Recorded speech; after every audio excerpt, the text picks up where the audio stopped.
कुछ बच्चे आपसे मिलने भी आए हैं जो इस बार के टॉपर से, उनसे मिलवाते हैं आपको। बुलाइए कौन कौन बच्चे हैं।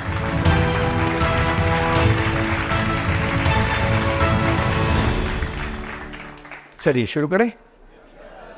आप में से बहुत सारे बच्चे फाउंडेशन 64 के हैं, हाथ खड़ा करें।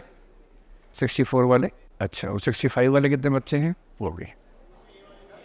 हाँ, 64A वाले मैं जानता हूँ। 64A वाले कौन कौन है? बहुत खुश। चलिए, अगर आप छोटे बच्चे से पूछेंगे कौन सी क्लास में पढ़ते हो, हमेशा बोलते हैं 5th B या 5th D। वो जब तक ABCD ना लगाओ बच्चा मस्त नहीं होता है। जैसे आपने कहा 64A, तो आइडेंटिटी की बात होती है, भाई हम अलग हैं। हाँ, हम अलग हैं। हमें कैसे मिक्स कर दिया उनमें? हम 64 नहीं है, 64A हैं हम। तो उसका बड़ा मज़ा है। चलिए, हम लोग बातचीत करेंगे, बहुत लंबी बातचीत करेंगे। जनरली मैं 8 घंटे 7 घंटे की एक क्लास लेता हूँ ओरिएंटेशन की, एक ही दिन में। इस बार पता लगा कि 2 बैचेस अलग अलग टाइम पे हैं, तो बीच का टाइम मुझे मिला कि आपकी क्लास डिस्टर्ब के बिना हम बात कर सके।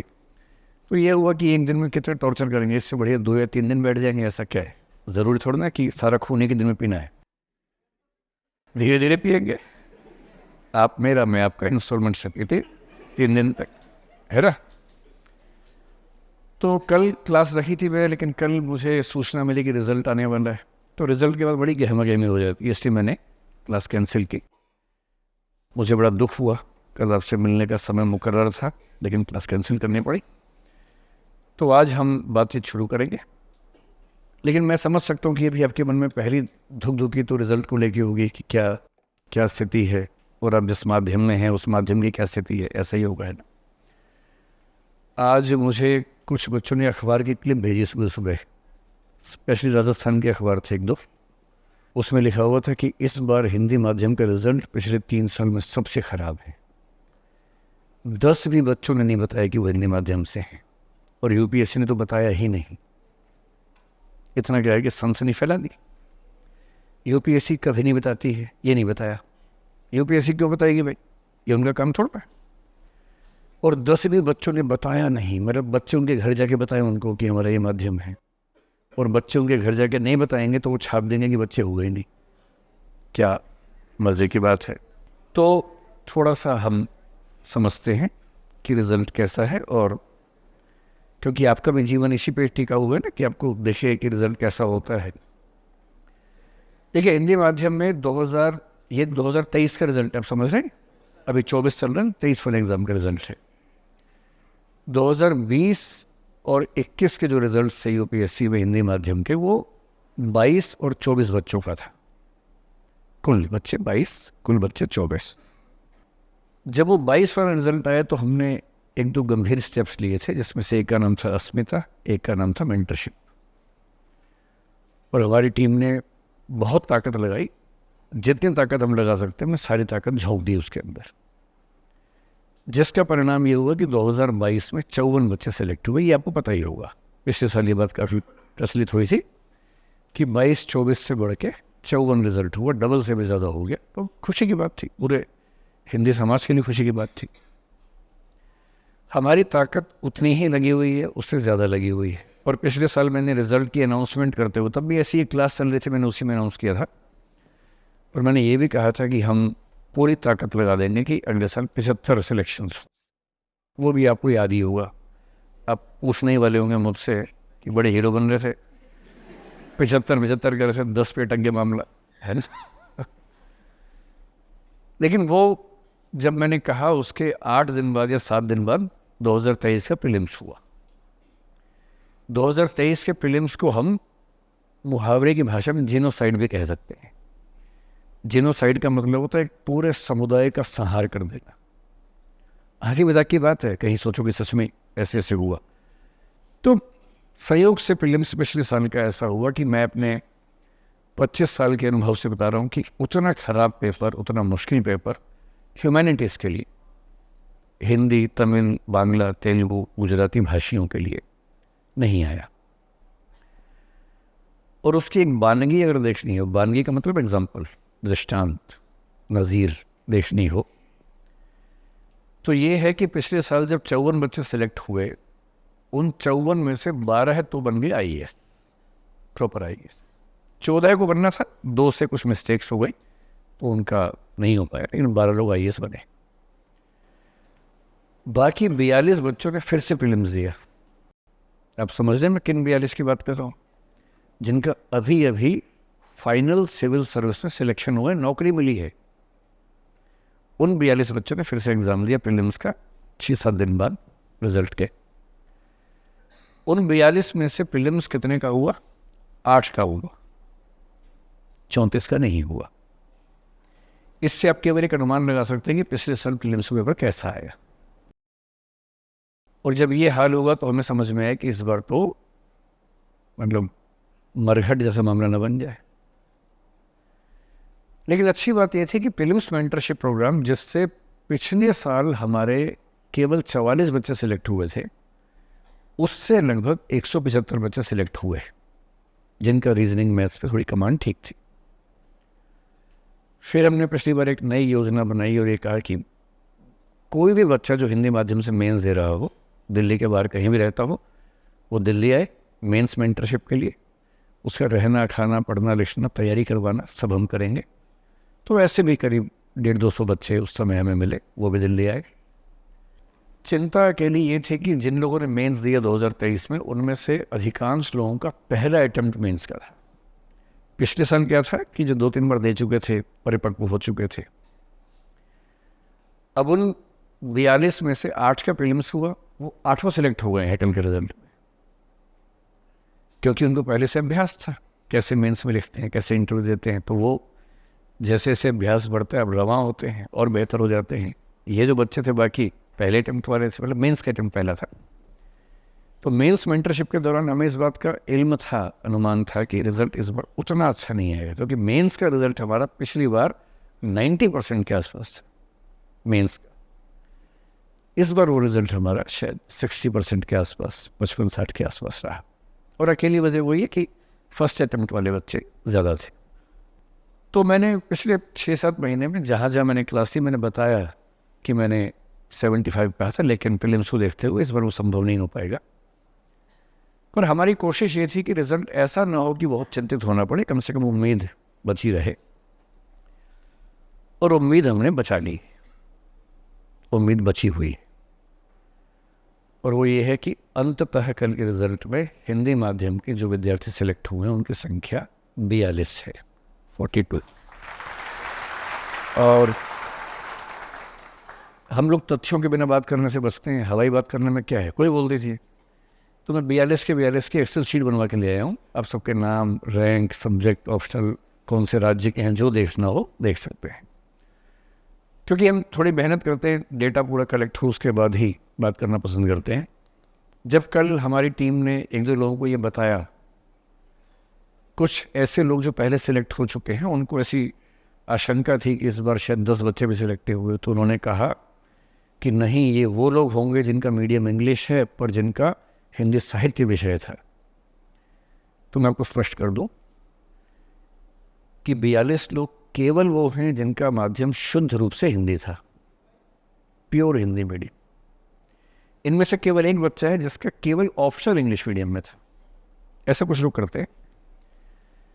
इन 42 के अलावा 15 और बच्चे हैं, 4 ऐसे जिनका वैकल्पिक विषय हिंदी साहित्य था और इंटरव्यू भी हिंदी मीडियम में दिया, किंतु मेंस इंग्लिश मीडियम में दिया।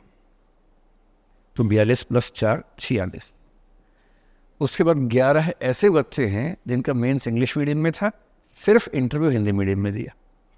तो हम सिर्फ इंटरव्यू हिंदी में दिए उसको काउंट नहीं करना चाह रहे। हिंदी साहित्य रखा और हिंदी मीडियम से इंटरव्यू दिया, किंतु जीएस के पेपर इंग्लिश में दिए, उसको भी काउंट नहीं करना चाह रहे। इन सब को छोड़ने के बाद 42 ऐसे बच्चे हैं जो हिंदी माध्यम से हैं। उनका पूरा ब्रेकअप मैं भी आपको समझा दूंगा, किस किस विषय से हैं, कौन से राज्य से हैं। बच्चे पूछते हैं हमारे स्टेट से कितने हैं, तो अभी आपको स्टेट भी समझाते हैं कौन कौन से स्टेट से कितने कितने बच्चे हैं। तो पहली बात तो ये कि 54 से हट के 42 हुआ है। ये एक थोड़ी सी चिंता वाली बात लग सकती है, लेकिन अगर आप पिछले 3-4 महीने के प्रोसेस में होते तो आपके लिए बहुत खुशी की बात होती। पिछले 1-2 साल के टॉपर से कल हमारी बात चल रही थी, उनको जैसे ही पता लगा 42, बोले सच बताओ। हमारी टीम ने कहा सच बता रहे, बोले नहीं यार, हमें तो लग रहा था कि इस बार 10 भी नहीं होंगे। जैसा फिल्म्स का रिजल्ट था।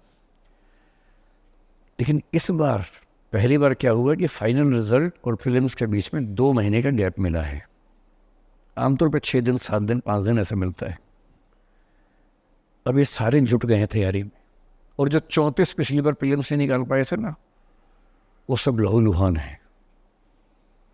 वो सब अपना अपना खंजर हाथ में लेके तैयार हैं एकदम, मतलब पेन को ही खंजर की तरह इस्तेमाल कर रहे हैं कि कैसे नहीं होगा। सिलेक्शन हुआ, उसके बाद फिल्म्स नहीं हुआ, बता भी नहीं सकते गांव में जाके। गांव में हाथी पे घुमा रहे हैं और फिल्म्स नहीं हुआ, उसके बाद कितना खराब लगता है।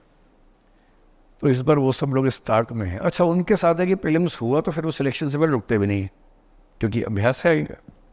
तो मैं कोई संख्या तो नहीं बोलूँगा, लेकिन मेरा अनुमान है कि इस साल, क्योंकि फिल्म्स के मेंटरशिप में हमारी तैयारी काफ़ी ठीक है इस बार, उम्मीद करनी चाहिए कि ये जो लहर ऐसे उठी थी और हल्की से नीचे गई है, अगली बार ठीक ठाक ऊपर उठेगी। और 2 साल बाद तो आप लोग एग्ज़ाम देंगे, फिर तो कहने की बात ही नहीं है। बस हमें 1 आध साल संभालने, उसके बाद तो आप लोग आए रहे। तो मैं थोड़ा सा आपको एक ब्रीफ ब्रेकअप समझा दूँ इसके बारे में। एक पेन होता था यहाँ पर भाई, अच्छा यहाँ रखा होगा, ठीक है।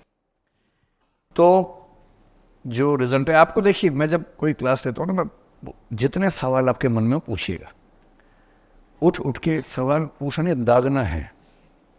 जितने शक शुभ है आप लेके आए हों, या आप में से 2-4 बच्चे ऐसे भी होंगे जो भेजे गए होंगे किसी काम के लिए, कि सबके सामने मुश्किल सवाल पूछना, फंसा देना, एकदम फंसा देना है, डरना नहीं है। हाथ खड़ा कर दोगे तो मैं बुला के फंसूंगा, मुझे बताना अगर आप क्योंकि मैं तथ्य पर बात करना पसंद करता हूँ, फैक्ट से बात करेंगे। जो रिजल्ट कल आया है 1016 लोगों का रिजल्ट है। जो नौकरियां हैं वो 1143 हैं। तो आप सोच रहे होंगे कि कुछ लोगों को 2 मिलेंगी, नहीं, 2 नहीं मिलेंगी। इन 1016 में से भी कम से कम 150-200 लोग ज्वाइन नहीं करेंगे, क्योंकि वो पहले से सिलेक्टेड हैं। उन्होंने इस उम्मीद में एग्ज़ाम दिया था कि कुछ बढ़िया नौकरी मिलेगी, और वही मिल गई या उसके भी नीचे वाली मिल गई। ऐसे कई लोग होते हैं, हर साल 100-150 होते ही, तो वो ज्वाइन नहीं करेंगे। इसलिए यूपीएससी क्या करती है, एक रिजर्व लिस्ट बनाती है। और इस बार की जो रिजर्व लिस्ट है, ये पेन थोड़ा सा मोटा कर लेते हैं तो दिखेगा, 240 लोग उसमें भी हैं रिजर्व लिस्ट में, जिनका नाम अभी नहीं आया है। मेरा अपना अनुमान है कि कम से कम 10 लोग हिंदी माध्यम वाले इसमें भी आने वाले हैं। ये लिस्ट जब भी आएगी 2-3-4 महीने बाद, उसका हल्ला नहीं मचता उतना, आती है, उन बच्चों के पास चिट्ठी आती है कि आपका भी सिलेक्शन हो गया है, पहुँचो मसूरी या पहुँचो हैदराबाद, मतलब जहाँ भी जिस भी अकेडमी में जाना होता है, ये होता है। तो मैं जो रिज़ल्ट की बात कर रहा हूँ वो इसमें से कर रहा हूँ। इसमें से 42 बच्चे ऐसे हैं जिनका हिंदी माध्यम था। 42 में से 1 बच्चा ऐसा है जिसका सिर्फ ऑप्शनल इंग्लिश मीडियम में, क्योंकि उसका ऑप्शन केमिस्ट्री है। इन 42 लोगों में अगर मैं आपको 3 आधारों पर समझाऊं, एक तो सब्जेक्ट के हिसाब से, क्योंकि आप ओरिएंटेशन क्लास में ये सवाल पूछेंगे ही कि ऑप्शन कैसे लें, कौन सा लें, कैसे कैसे करना है। एक आपके मन में होगा स्टेट के हिसाब से, देखें कि हमारा राज्य कहाँ है, राज्य को मुझे ही उठाना है या राज्य खुद उठा हुआ है, मन में आएगा ना कि राज्य का नाम रोशन करना है। और एक जेंडर वाइज, कि क्या लड़कियों ने लड़कों को फाइनली पटकनी दी या नहीं दी, या मुझे ही करना होगा ये भी। लड़कियों के मन में आ रहा होगा ना कि पटक के मारेंगे इन लोगों को, ये हज़ारों साल से इन्होंने तबाह कर रखा है हमें, अब समय आ गया कि इनको पटक के मारे हैं। तो पहले ऑप्शनल सब्जेक्ट के हिसाब से देख लेते हैं। जो 42 लोग हैं, उन 42 लोगों में से 29 का है हिंदी साहित्य। ठीक, मैं जितनी बातें कह रहा हूँ ना, सब रिकॉर्ड हो रही हैं, और थोड़ा सा हिस्सा यूट्यूब पे भी आ जाएगा, क्योंकि समाज के बहुत लोग परेशान हैं, उनको खुफिया सूचना चाहिए, जानकारी चाहिए, मिल नहीं रही है उनको, तो उनको भी देनी है ना। तो मैं जब 29 कह रहा हूँ तो ना ये 28 है, ना ये 27 है, ना 30 है, 29 का मतलब 29 ही हैं। इसके बाद 4 बच्चे ऐसे हैं जो हिस्ट्री सब्जेक्ट से हैं, 4 ऐसे हैं जो ज्योग्राफी सब्जेक्ट से हैं, 2 ऐसे हैं जिनका सब्जेक्ट फिलॉसफी है, 1 बच्चा है जिसका सब्जेक्ट पॉलिटिकल साइंस और इंटरनेशनल रिलेशंस है। ठीक, कुल कितने हो गए? ये 33, 37, 40 हो गए। बचे 2, उनमें से एक का है केमिस्ट्री, और केमिस्ट्री इंग्लिश मीडियम में, और बचा एक, उसका विषय है गुजराती साहित्य। तो गुजराती साहित्य वाले बच्चे ने हो सकता है जीएस गुजराती मीडियम में लिखा हो। ऐसे कई बच्चे जो हिंदी मीडियम में तैयारी करते हैं वहाँ गुजराती में लिखते हैं, तो उसका मुझे देखना पड़ेगा मीडियम मेंस में गुजराती लिखा है क्या, पर विषय उससे गुजराती साहित्य है। ये हो गया ऑप्शनल सब्जेक्ट के हिसाब से 42 बच्चों का डेटा। फिर यह है कि ये कौन कौन से राज्य से हैं।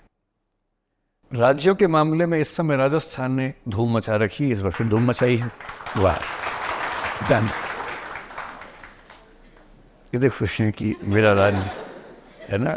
अभी आपकी वजह से नहीं मची धूम, अभी धूम मचने से आप खुश हैं। अगले साल कुछ ऐसा करना है कि आपकी वजह से धूम मचे, है ना। राजस्थान से इस बार 42 में से 18 कैंडिडेट्स हैं, और राजस्थान पिछले 3-4 साल से उसने राजस्थानी भाषा में धुआं उठा रखा है। समझते हैं इसका मतलब? हरियाणा राजस्थान में इसका मतलब होता है कि तुम धुआं उठा रखा है, ज़बरदस्त परफॉर्म करते हैं। नंबर 2 पे जो स्टेट इस बार है, जो देश का सबसे बड़ा राज्य है जनसंख्या के मामले में, दिक्कत है एक से। लेकिन ये बहुत खुशी की बात है नहीं भाई। उत्तर प्रदेश की आबादी पूरे देश की आबादी का 1/6 है, और उसके हिसाब से तो कम है। उतनी खुशी वाली बात नहीं है ना। तो यूपी के लोग थोड़ी ताकत लगाएं। जिस राज्य से सारे सीएम मतलब सारे पीएम बनते हैं, उस राज्य से आईएएस कम बन रहे हैं, देखिए, है ना। और नंबर 3 पर इस बार जिस राज्य ने कब्जा किया है वो है मध्य प्रदेश। आप एमपी कहाँ से हैं? अच्छा, मुरैना से हैं। कुछ लाए हो साथ में? 2 नाली वगैरह कुछ है घर में? ड्राइंग रूम में टांगी होगी ना सबसे आगे। 2 हैं, कहाँ कहाँ रखी हैं दोनों? नहीं, घर में तो है, ड्राइंग रूम में एक है कि 2 हैं? दोनों वही होंगे ना, एक उसके नीचे दूसरी टंगी होती है। ठीक। मध्य प्रदेश से 9 बच्चे हैं इस बार, लगभग यूपी के बराबर आ गए। अब आप देखिए कि 42 में से 39 बच्चे तो इन 3 राज्यों से ही निपट गए, बाकी सबके पास मिला के 3 बचे। अब जिस राज्य का पहले एक ज़माने में ऐसा रिकॉर्ड था कि कोई आईएएस बनेगा तो वहीं से बनेगा, बिहार से 1 का हुआ है। ये हिंदी मीडियम की बात है, इंग्लिश में ज़्यादा होंगे। मैं सिर्फ हिंदी के 42 बच्चों की बात कर रहा हूँ, है ना। तो बिहार के बच्चे आपस में ये कैसे खुश हो सकते हैं कि हम तो इंग्लिश बोलते हैं, हिंदी आते नहीं हमको, तो हिंदी में तो वहाँ पे ऐसे करके बोल सकते हैं, ताकि खुश रहना ज़रूरी है ना। छत्तीसगढ़ के नाम में 36 है, पर सिलेक्शन 1 है। तो छत्तीसगढ़ वाले ध्यान रखना, 36 से कम में कभी खुश नहीं होना है। और इन सब के बाद एक बच्चा है गुजरात से, क्योंकि वो जो गुजराती साहित्य वाला है ये वही बच्चा है। ये हो गया स्टेट वाइज। तो आप अपना अपना जो आपके मन में जिज्ञासा है शांत हो जाएगी। अब बचा जेंडर वाइज कि कितने इनमें से लड़के हैं, कितने इनमें से लड़कियां हैं। तो बताओ, अंदाजा बताओ, लड़की कितनी होंगी 42 में से? 40? बताओ, कौन बताएगा? आप बताएंगे? 2? आप बताएं? 1? 0? कम है, कम है। ये कह रही है 35। नहीं, 35 तो है, पर उधर वाले हैं वो। मतलब 35 भी नहीं है, उससे भी ज़्यादा है। लड़कों की संख्या है 37 और लड़कियों की संख्या है 5। कितने खुश हो रहे हैं?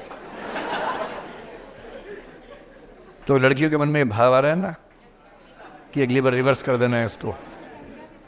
करना भी चाहिए भाई, जब जनसंख्या बराबर है लगभग, तो फिर रिजल्ट क्यों बराबर नहीं होते? होने चाहिए। मतलब उसके पीछे बहुत सारे कारण हैं, उन सबको मिला के ग्लास सीलिंग कहते हैं, कंसेप्ट होता है। ऐसी बाधाएं जो नज़र नहीं आती पर होती हैं, बहुत सारी बाधाएं, उनकी वजह से ऐसा होता है। अब इस पूरे रिजल्ट में जो रैंक्स हैं इस बार, हाँ, क्योंकि फर्स्ट अटेम्प्टर्स ज़्यादा हैं, मेंस और इंटरव्यू वाले, तो रैंक उतने अच्छे इस बार हिंदी माध्यम में नहीं, जितने पिछले साल अच्छे थे। जो हाईएस्ट रैंक है वो है 53। ये वही बच्चा है जिसका ऑप्शनल केमिस्ट्री है। तो अभी इसकी मार्कशीट नहीं आई है, क्योंकि जब मार्कशीट आएगी तब पता लगेगा कि ऑप्शनल की भूमिका कितनी है, जीएस एसए इंटरव्यू की भूमिका कितनी है। अभी कहना मुश्किल है कि इसमें ऑप्शनल का फैक्टर कितना काम कर रहा था। हर साल एक आध ऐसा बच्चा होता है जो हिंदी माध्यम में होता है थ्रू आउट, केवल ऑप्शनल इंग्लिश में रखता है, और ये 2018 से ही यूपीएससी ने छूट दी है, पहले छूट थी भी नहीं। इनका जो नाम है वो है मोहनलाल। इसके बाद दो बच्चे हैं 135 और 136 रैंक पर। तो ये जो मोहनलाल जी हैं, इनका विषय क्या है, केमिस्ट्री है, और सिर्फ ऑप्शनल में मीडियम इंग्लिश।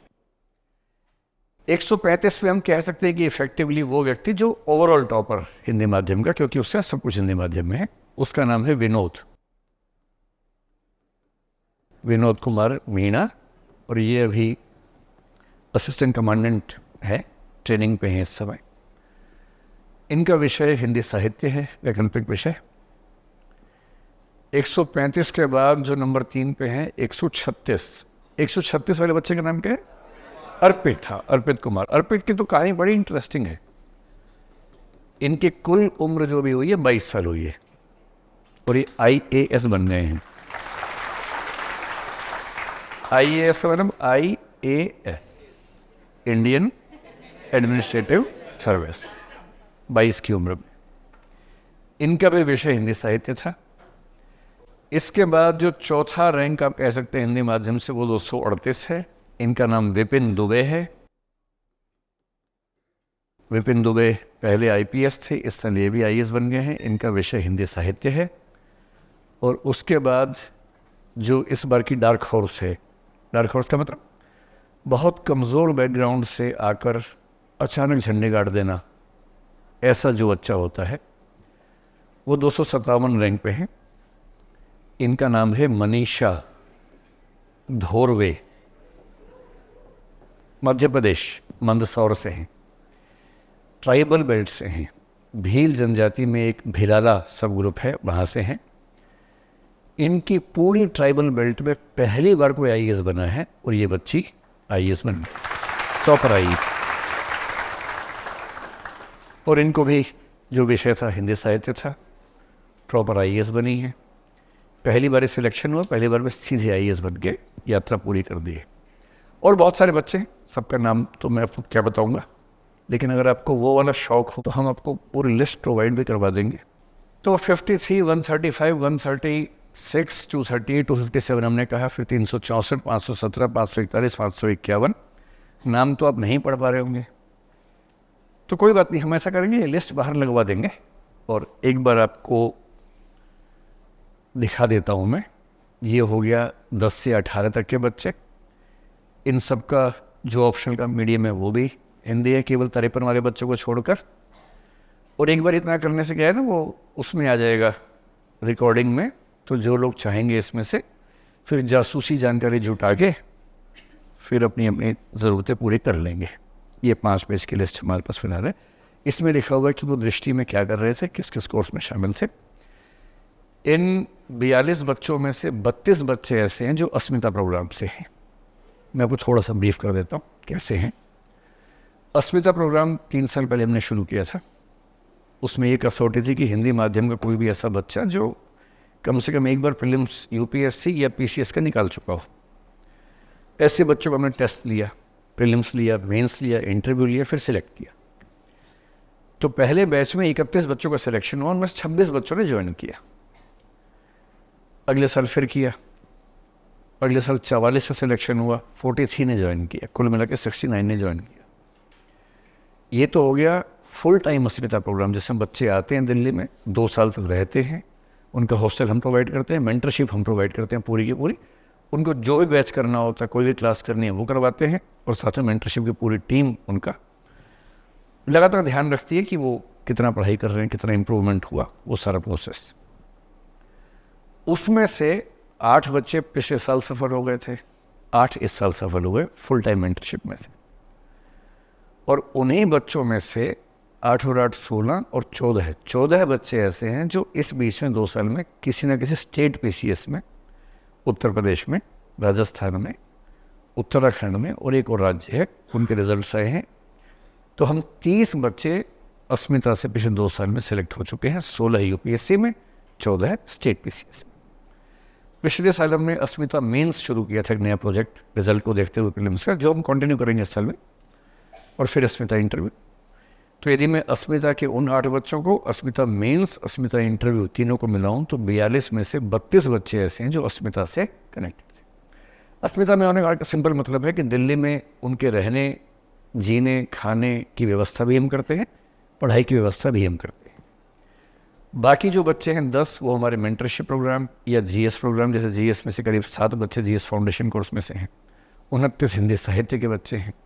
तो कई ऐसे बच्चे जो अस्मिता में नहीं थे, अपना हॉस्टल लेके रह रहे थे, लेकिन वैसे कनेक्टेड थे। और ये 42 दृष्टि वाले हैं। हो सकता है कि हिंदी माध्यम के 2-3 बच्चे और हों जो अभी हमें नहीं मिले हैं, घूमते हुए आएंगे। कई बार क्या होता है कि रिजल्ट आ गया 10 दिन बाद ये घूमते हुए आता है कि सर मेरा भी हुआ है। तो ऐसा भी हो सकता है कि 2 दिन लोग अभी और मिले, और सेकंड लिस्ट में कम से कम 10-15 की लिस्ट आ जानी चाहिए। ये है इस बार के पूरे रिजल्ट का एनालिसिस। अब कोई आपके मन में जिज्ञासा हो, संदेह हो, दुविधा हो तो पूछिए। हाँ,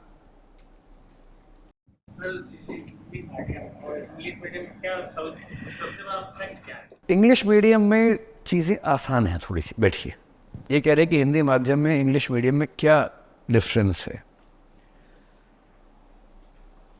मतलब इसका मतलब ये नहीं है कि आप ये सोचिए कि मैं इंग्लिश मीडियम ले लेता हूँ, मैं ये नहीं कह रहा हूँ। क्योंकि इंग्लिश मीडियम में सिलेक्शन उसी का होगा जिसकी इंग्लिश ठीक ठाक होगी। ठीक, मैं आपको एक सिंपल एग्जांपल देके समझाता हूँ, फिर हम विस्तार में बहुत सारी चीज़ों पर आएंगे। मुख्य परीक्षा देने वालों की संख्या लगभग 15,000 के आसपास हम मान लेते हैं। इन 15,000 में से 500 के आसपास हिंदी मीडियम के लोग होते हैं, 14,000 के आसपास इंग्लिश मीडियम के होते हैं, 500 हम मान लेते हैं बाकी भाषाओं के होते होंगे। ठीक, इन 500 में से लगभग 42 से सिलेक्शन हुआ। कुल 1000 में से अगर ये मान लूँ कि 42 यहाँ से हुआ, 15-20 यहाँ से हुए होंगे, हम ये मान लेते हैं, तो 14,000 में से 950 का इंग्लिश मीडियम से हो गया होगा। मोटी मोटी बात है ना, 2-4 नंबर आगे पीछे हो गए, अनुमान से बात कर रहे हैं।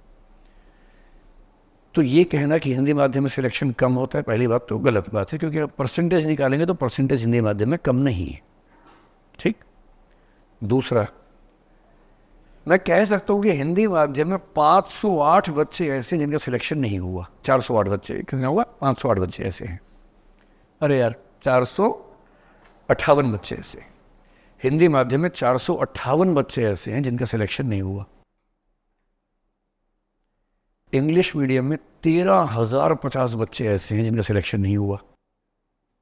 ये तो देखने का नजरिया है, आप कैसे देखते हैं चीजों को। ये बहुत हल्ला है। ये बात सही है कि हिंदी माध्यम में थोड़ा सा नुकसान है, पर तस्वीर का पहलू ये भी तो है ही ना भाई। क्या नुकसान है हिंदी माध्यम में? क्योंकि सबसे पहली बात है कि हिंदी माध्यम में जो बच्चे तैयारी करते हैं उनमें से अधिकांश की सोशल इकोनॉमिक बैकग्राउंड उतनी ठोस नहीं होती। बहुत बढ़िया स्कूल नहीं मिला होता, बहुत बढ़िया कॉलेज नहीं मिला होता। आप में से मैं गारंटी से कह रहा हूँ कि 90% लोग ऐसे कॉलेज से पढ़ के आए होंगे, कब क्लास हुई, किसने ली, कहाँ हुई, किसी को नहीं पता होगा। आप केवल 3 साल तक कॉलेज गए, बीच बीच में क्लास में नहीं गए, क्लास में गए भी तो ज़्यादा टाइम नहीं गुजारा। मैं 90% की बात करूँ, 10% तो होंगे आप में से सीरियस वाले बच्चे। स्पेशली गर्ल्स कॉलेजेस कुछ ऐसे हैं जो स्कूल की तरह बिहेव करते हैं, वहाँ पर क्लासेस होती हैं। उस समय आपको बड़ी खुशी हो रही थी, कोई कंपल्शन नहीं है, बहुत मौज है, कैंटीन में बैठते हैं, दोस्तों से गप मारते हैं, क्या कॉलेज है, अटेंडेंस की चिंता नहीं है। बच्चे क्या बोलते हैं? अटेंडेंस की चिंता ही नहीं होती है हमारे यहाँ, शानदार कॉलेज है। आपको पता नहीं है कितनी खतरनाक साजिश हुई आपके साथ। आप 3 साल कॉलेज पढ़ के आ भी गए, क्लास में गए ही नहीं। उस 3 साल के बदले टीचर्स को सैलरी भी मिली, उनको सब कुछ मिलता रहा, आपको ज्ञान नहीं मिला। अब उन 3 सालों में जो बच्चा किसी अच्छे कॉलेज में पढ़ा होगा, जहाँ क्लास भी हुई थी, डिबेट्स भी हो रही थी, सेमिनार भी हो रहे थे, और जो 12-13 साल तक ऐसे स्कूल में पढ़ा जहाँ ये सब कुछ हो रहा था, अब ये 13 और 3 16 साल का अंतराल हम सोचें कि हम 1.5 साल की कोचिंग से दूर कर लेंगे, ये बहुत गहरी बात नहीं है। एक अंतर बताया अभी, एक अंतर ये है। दूसरा अंतर ये है कि कंटेंट में हम कितनी भी कोशिश कर लें, अंग्रेजी में जितना नया कंटेंट आता है उतना हिंदी में नहीं आ सकता। मैं आपको समझाऊंगा आजकल में कि हम कैसे काम करते हैं उस पर, करंट अफेयर्स के लिए हम कैसे काम करते हैं, लेकिन हाँ थोड़ा सा गैप रह जाता है। और सबसे बड़ी बात है कि अगर पेपर चेक करने वाले का या इंटरव्यू लेने वाले के माइंडसेट में ये बात बैठी हो, कुछ हद तक ऐसा भी कुछ मामलों में दिखता है कि माइंडसेट में ये बना हुआ है कि जो अंग्रेज़ी में लिखता है, बोलता है, वो ज़्यादा अच्छा होता है। और ये माइंडसेट केवल उनका नहीं है, हमारा भी। आपके ही सामने कोई दो लोग बात कर रहे हैं कि इंग्लिश में कि हिंदी में, आपका मन करता है इंग्लिश वाला अच्छा है, क्योंकि भाषा का सामाजिक प्रभाव भी तो होता है। ये सारे प्रभाव मिला के थोड़ा बहुत नुकसान पहुंचाते हैं, लेकिन नंबर्स में आप देखेंगे कि हिंदी माध्यम का भी अनुपात जनरली ठीक है। असली संकट हिंदी माध्यम से प्रीलिम्स बहुत कम होता है, ये है जिस पर हम बात करेंगे, विस्तार में बात करेंगे। अभी तो पहली बात ये है कि रिज़ल्ट को लेके जो दुविधाएं थी दूर हो गई, आप मोटा मोटा समझिए क्या रिज़ल्ट है, और बहुत चिंता वाली बात नहीं है। अगले साल मैं संभाल लूँगा, उसके बाद आप लोग आ जाएंगे, फिर कोई मिलजुल के हम लोग संभाल लेंगे, ठीक है। तो एक बार अपनी खुशी जाहिर कर लीजिए, मतलब जो बच्चे सिलेक्ट हुए उनके लिए। कुछ बच्चे आए हुए हैं मिलने के लिए इनसे, कुछ बच्चे आपसे मिलने भी आए हैं जो इस बार के टॉपर से, उनसे मिलवाते हैं आपको। बुलाइए कौन कौन बच्चे हैं।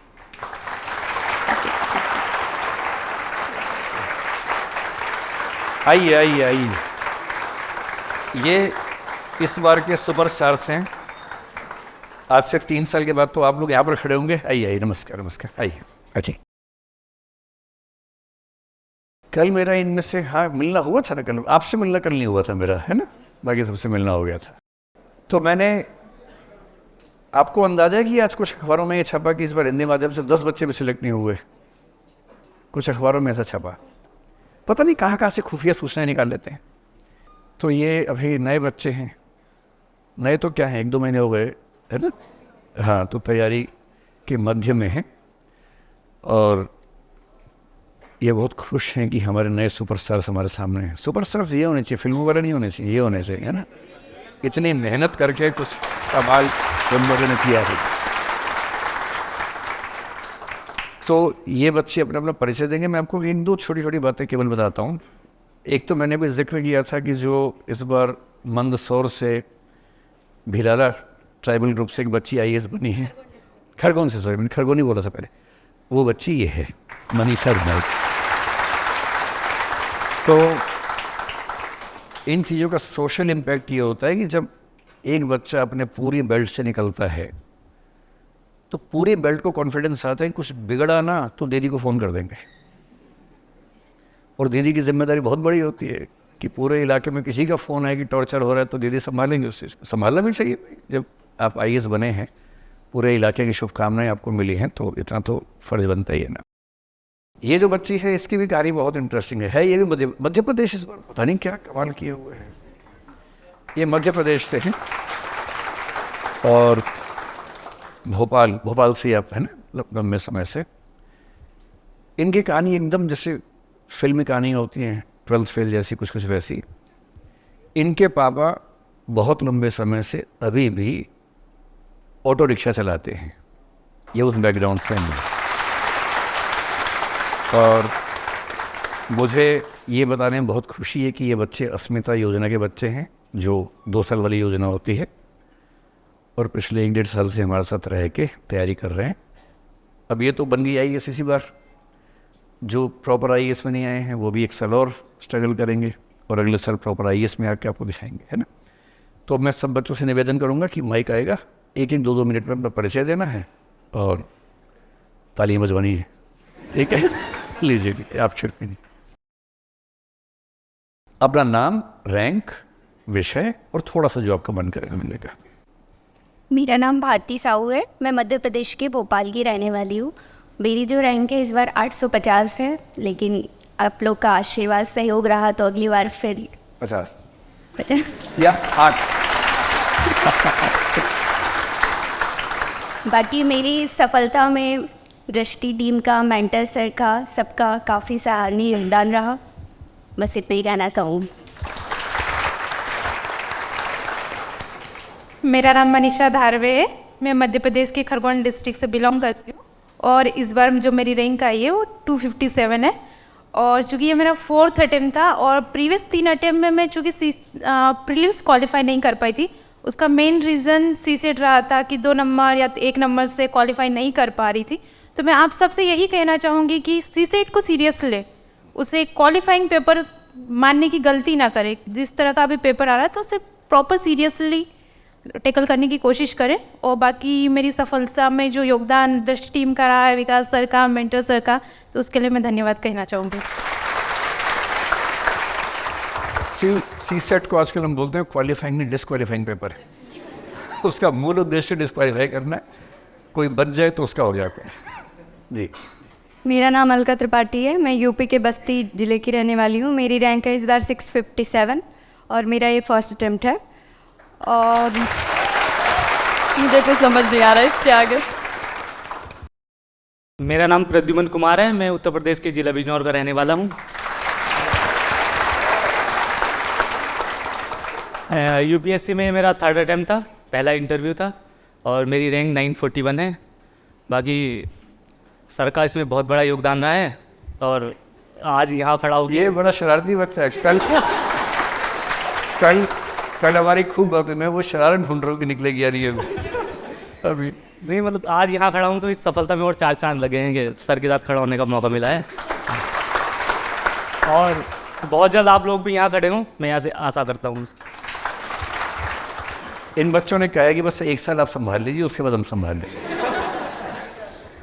आप सोच रहे खुद कहे कि हमारा नाम लगा दिया। मेरा नाम विकास कुमार मीना है। इस बार मेरी रैंक 672 है।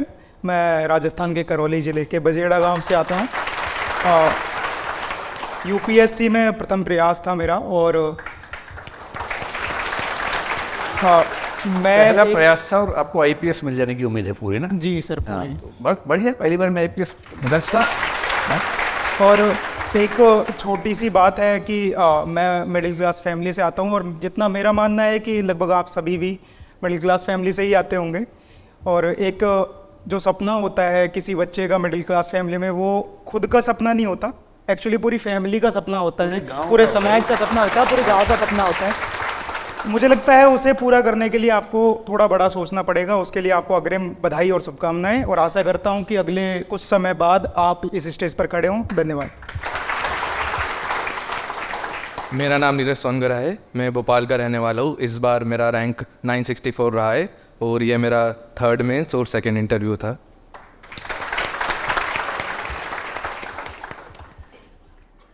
तो वैसे तो मैं सबको कल शुभकामनाएं दे चुका हूँ।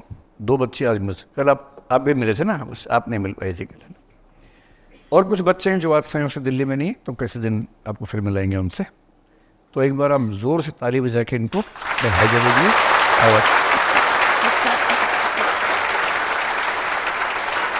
वाह, क्या बात है। आप में सबसे छोटी उम्र का बच्चा कौन है? मैं इसके बाद ये कहने वाला हूँ कि उनको छोड़ के किसी और को बुला लेते हैं। चलो, आप फिर छोटी हैं, आ जाइए, आइए। तो आप सब बच्चों को बारी बारी, बच्चों को नहीं मतलब भैया दीदी को बुके दीजिए। हाँ,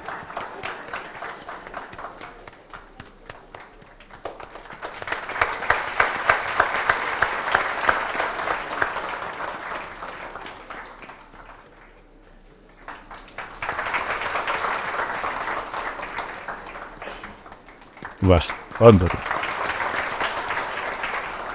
अब आप लोग खुश होके जाइए और एंजॉय कीजिए, ठीक है? अभी तो हाथी वाथी आ गए होंगे बाहर, अभी नहीं घुमाया हाथी। जब घर जाओगे तब घुमाएंगे। चलिए, थैंक यू, यही।